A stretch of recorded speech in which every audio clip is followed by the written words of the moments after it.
વડોદરાથી કે જ્યાં રક્ષાબંધનને લઈને આરોગ્ય વિભાગ હરકતમાં આવ્યું છે। અલગ અલગ સ્થળો પર તપાસ થઈ રહી છે। મીઠાઈ અને ફરસાણની દુકાનો પર ખાસ તપાસની કાર્યવાહી 5મી ઓગસ્ટથી શરૂ કરાયેલી આ જે તપાસની કાર્યવાહી છે તે સતત યથાવત છે।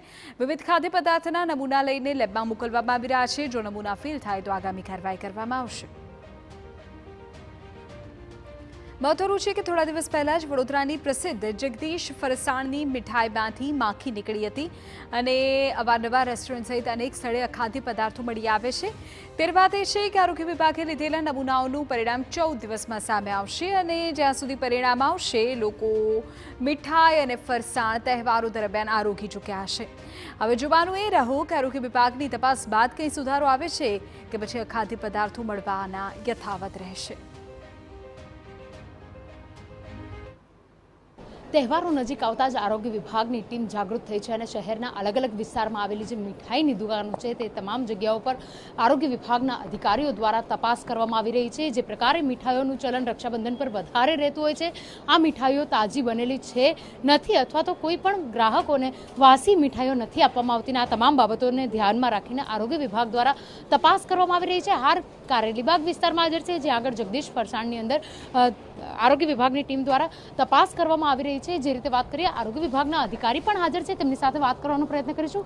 અંકુરભાઈ, કયા પ્રકારની તપાસ કરવામાં આવી રહી છે અને અત્યારે આ તપાસની જરૂરિયાત કેટલી લાગી રહી છે? હાલમાં ચાલી રહેલા તહેવારોને અનુલક્ષીને કોર્પોરેશનની ખોરાક શાખાના ફૂડ ઇન્સ્પેક્ટરો દ્વારા પોતપોતાના વોર્ડ વિસ્તારમાં ઇન્સ્પેક્શનની કામગીરી ચાલી રહી છે। મીઠાઈ ફરસાણની જે દુકાનો છે ત્યાં કયા પ્રકારની મીઠાઈ વેચવામાં આવી રહી છે તેને લગત સેમ્પલિંગની કામગીરી ચાલુ છે અને તેઓ દ્વારા જે food safety and standard act હેઠળની મેન્ડેટરી પ્રોવિઝન્સ છે તેનું પાલન કરવામાં આવી રહ્યું છે કે કેમ તેની પણ ચકાસણી હાથ ધરવામાં આવી રહી છે। બિલકુલ, જે રીતે વાત કરીએ મીઠાઈઓની તપાસ કરવામાં આવી રહી છે, મીઠાઈઓમાં તાજી બનેલી છે કે નહીં, આ તમામ બાબતોને ધ્યાનમાં રાખીને તપાસ કરવામાં આવે છે। કોઈ જગ્યાએથી વાસી મીઠાઈઓ મળી આવી છે ખરી? શ્રાવણ માસને અનુલક્ષીને જે ફરાળી લોટ, ફરાળી પ્રિપેર ફૂડ અને સ્વીટ એના ઇન્સ્પેક્શનની કામગીરી ચાલી રહી છે, તેમાં હજુ સુધી કોઈ જગ્યાએ કોઈ વાસી કે ખરાબ મીઠાઈઓ કે ફરસાણ કે લોટ જીવડાવાળા કે હાથે મળી આવ્યું હોય તેવું અમારે ધ્યાને આવેલ નથી। બિલકુલ, હાલ કયા પ્રકારની કામગીરી ચાલુ છે ને આ પ્રકારની આજે મીઠાઈઓના જો સેમ્પલ લેવામાં આવશે તો એના પરિણામ ક્યાર સુધી મળી શકે? Food safety and standard act હેઠળ જે નમૂના લેવામાં આવે છે તેના 14 દિવસમાં પરિણામો આવી જતા હોય છે।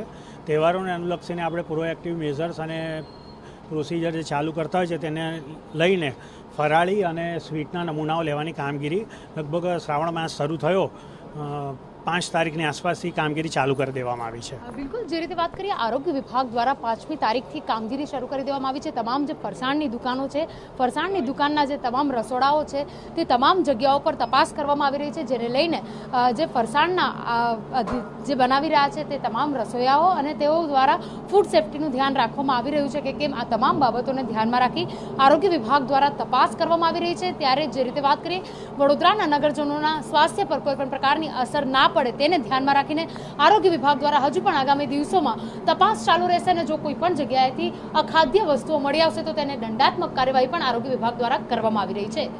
કેમેરા પર્સન રોહિત ગોયલ સાથે અંજલિ ઓઝા, TV9 વડોદરા।